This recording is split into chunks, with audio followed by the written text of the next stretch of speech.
it's Matt, and today I'm going to be reading to you another Creepypasta story. This one is called The Moons of Pluto by Jayton Hawkins. I hope you enjoy it. Let's get started. Up until January 12th of 2047, it was widely accepted that the ex-planet Pluto was accompanied by 5 natural satellites: Charon, Nix, Hydra, Kerberos, and Styx. The crew of the deep space exploration vessel Hermes discovered a 6th moon whilst photographing the distant planet as they orbited Neptune before their final journey home. When Houston was informed of the development, they were underwhelmed, to say the least, as any mass as small as Hermes had described was far too small to be interesting in any way. It wasn't until the second report came in that Control showed any interest in exploring the new body. I was in charge of navigation and system maintenance on the Hermes, which is why I was the first one to notice something strange with the moon. At first, I assumed a technical issue with the instruments, but not one wire or fuse was out of place, and after several diagnostic checks and 2 system reboots, nothing had changed. Had the pilot known what the instruments were reading, he would have been just as perplexed as I. Every number and calculation pointed to one observation. The small moon had stopped its own orbit. It hadn't even slowed down before halting. It went from 4,474 miles per hour to 0 in an instant of time, as if our attention had alerted it to our presence. Needless to say, Houston extended our deep space stay and ordered an immediate expedition to the unknown satellite of Pluto. After 1 month of travel through the outer edge of the solar system, we could finally view the object with our own eyes, which was a disturbing notion considering the appearance of the thing. We didn't have a visual at first, since we had to enter Pluto's orbit from the opposite side of the planet, but once it rose over the horizon, we could view it directly out of the cockpit window and record it using our forward cameras. From a greater distance, it seemed to be a natural body, but as the distance decreased, the true nature of the object's surface was revealed. The entire landmass consisted of triangles interlocked in a pattern to create a sphere, almost like the latticework on a dome structure. Any ideas about natural formation were dispelled, and new thoughts entered our minds and the minds of those in the control room on Earth. Thoughts of our place in the universe. We were not alone. We were never alone. Our analyst came up with a rough estimation that any beings technologically advanced enough to create such a structure capable of instantaneously and absolutely changing its speed despite its own momentum would have to have been around for millions of years before the first human was banging rocks together. In quite an unprofessional tone of skepticism, he also told us that the physics of the situation were quite impossible, and that such beings might also have to be 4th dimensional. These words were colder and more frightening than the empty space outside our cabin. I didn't speak for a while. Less interesting, but still extremely significant, was the light being emitted from the surface. It wasn't a reflection from the sun, nor was it because of any natural phenomenon, being as sensors indicated that the structure was completely hollow. It was a bright, white neon glow coming from the outlines of each triangle, and seeing as measurement and calculations concluded that there were more than 100 billion panels making up the surface, the light was verging on blinding. We wondered why we hadn't seen the light emitting from the object earlier. we'd only assume it was getting brighter as we got closer. Because the satellite was stationary and we had to remain in orbit to keep from crashing into Pluto's surface, we only had a limited amount of time to observe. The entire crew watched through the rear deck as the object set over the horizon of our X-planet. We would have to wait until it came back around before we could take any more readings. We tried to sleep, but the tension, fear, and excitement of our new discovery forbid it, so we spent the night reviewing data and video footage.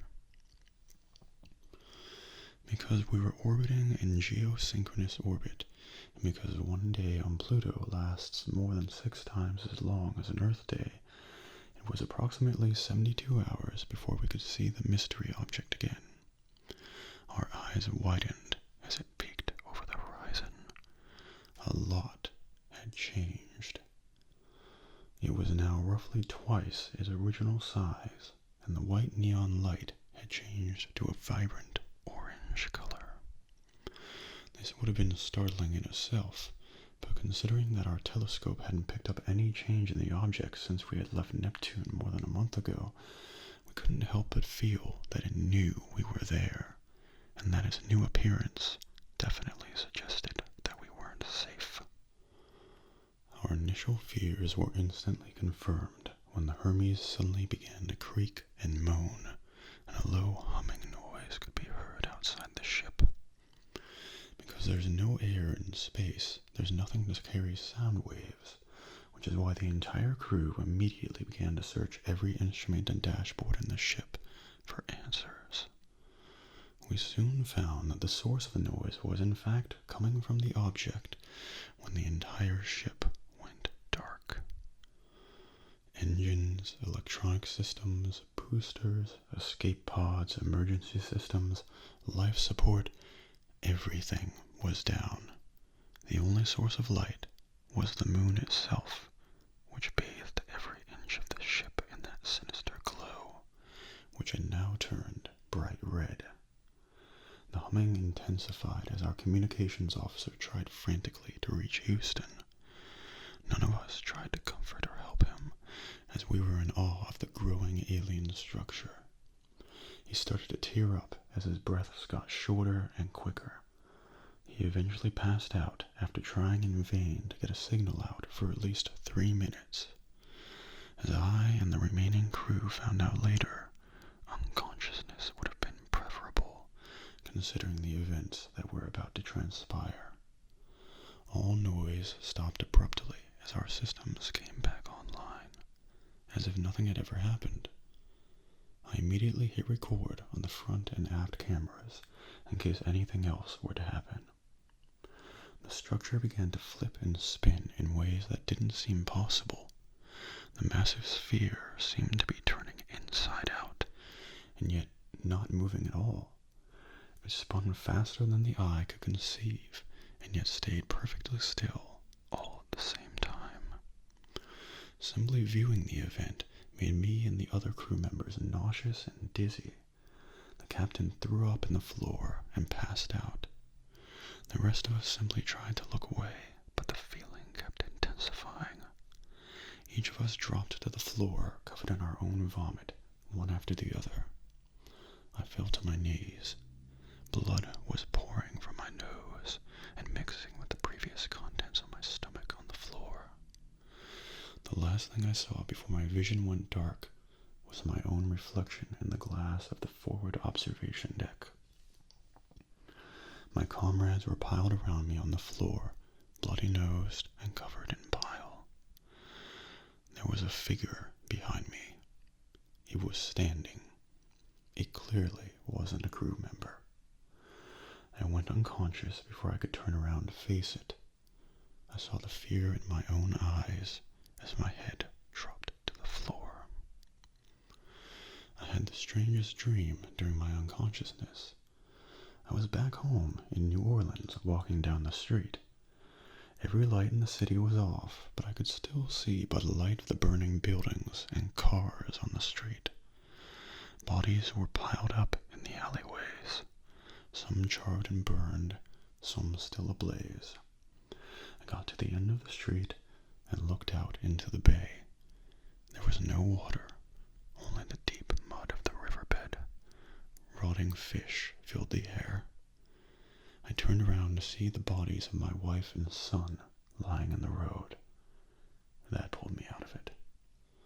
My eyes opened slowly. My head was killing me, my vision was blurry, and I could barely move. I'd been placed up against the wall of the room. Had a crew member moved me? I didn't care. I had more important questions.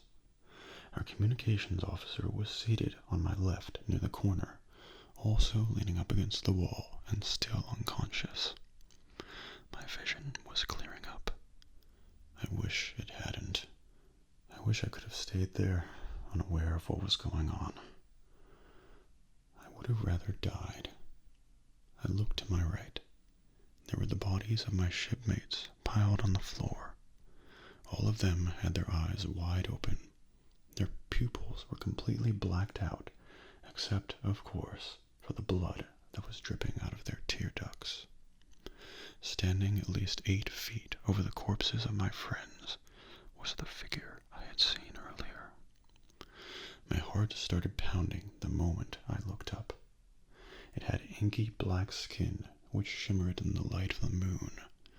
Its body was completely featureless except for 3 vertical lines across its face that were glowing with the same intensity and color as the panels on the structure.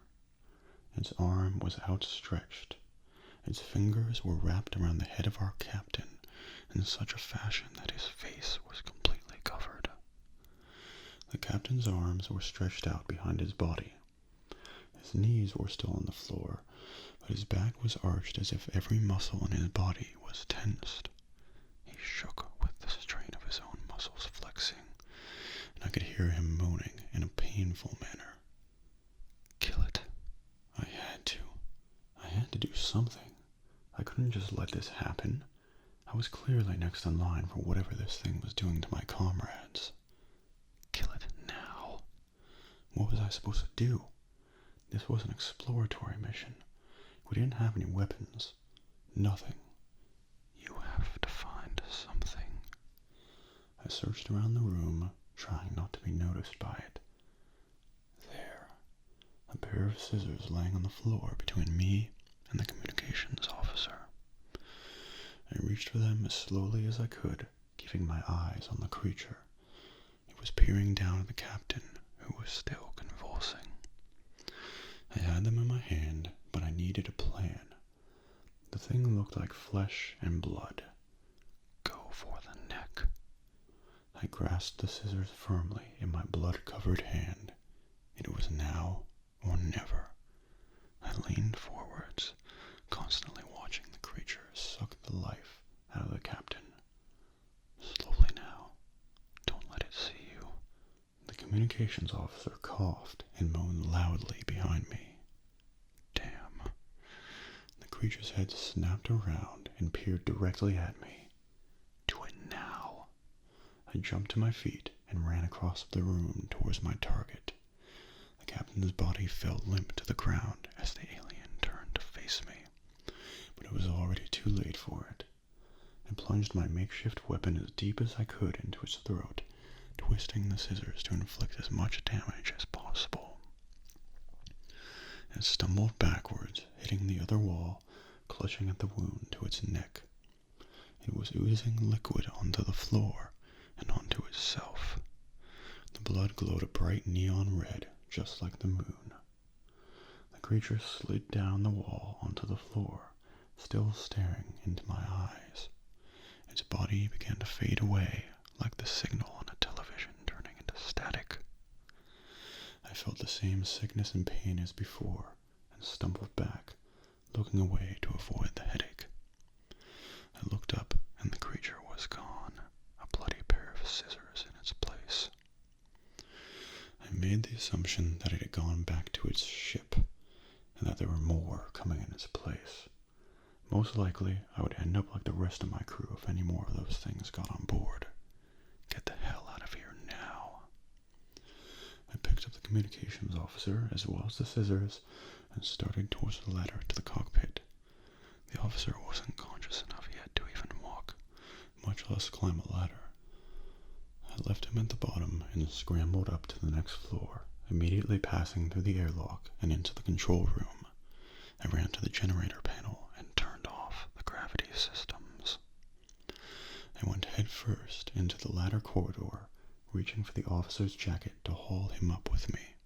I looked upside down through the rungs of the ladder down the ship's main hallway and immediately saw two more creatures materialize out of thin air. My demeanor shifted from calm determination to frantic anxiety. I threw the communications officer into the cockpit and slammed the airtight hatch. I rushed to the flight controls, still not sure how to get rid of the aggressors. The hatch behind me started to hum and vibrate. It wouldn't be long before they got through. I searched the switchboard for something I could use against them, something that would turn the tides. There, a red button labeled Atmosphere Flush. I entered my passcode and pressed it without hesitation, not even sure if the vacuum space would affect the creatures. I heard the air in the rest of the ship get sucked into the void, followed by a cold silence. I don't know if the creatures were gone or not, but I wasn't going to wait around to find out. I set the ship on a full-speed collision course with the moon, making sure to shut down the cooling systems for the fusion reactor. The Hermes was going to make an excellent torpedo. The last thing I was going to do was let those bastards get to Earth. I could only assume that they attacked our ship to glean information on our home planet, and my assumption continued to conclude that they weren't friendly, especially based on the events of the past few hours, which gave me comfort considering that they were about to suffer the heat of a 40-megaton blast. I began to ready an escape vessel. The Hermes was equipped with 3 pods in total, but me and the officer would only need 1, seeing as the rest of the crew were dead. I said a prayer for my fallen friends as I loaded the food and supplies of the other pods into the one that we would be using. The hatch door sealing us off from the rest of the ship began to vibrate again. I hadn't killed them, but I had slowed them down enough to leave. I closed the pod door just as the floor hatch burst open, and the 2 creatures floated into the room, again staring directly through the window at me. The pod burst from its docking bay and away from the Hermes. I watched it accelerate away towards the alien moon, fading into the complexity of the alien latticework until I lost sight of it completely. There was a blinding flash of light, silent in the vastness of deep space. The neon glow of the unknown satellite of Pluto flickered and faded from red to orange, then finally back to white before going out completely. Debris scattered into space in all directions, twinkling as they reflected the light of our sun, which was now rising from behind Pluto. I stared in awe at our home star, so far away, yet still so bright. The natural light was comforting. I floated there for a while, my face against the edge of the porthole, not thinking about anything at all except the cold glass against my cheek and the sweat floating weightless on my nose. The officer and I had a long journey home. I could only pray that I had seen the last of those things. I set course for Earth. And that is it. I do hope that you enjoyed it. And I hope that you are feeling relaxed. And I will see you next time.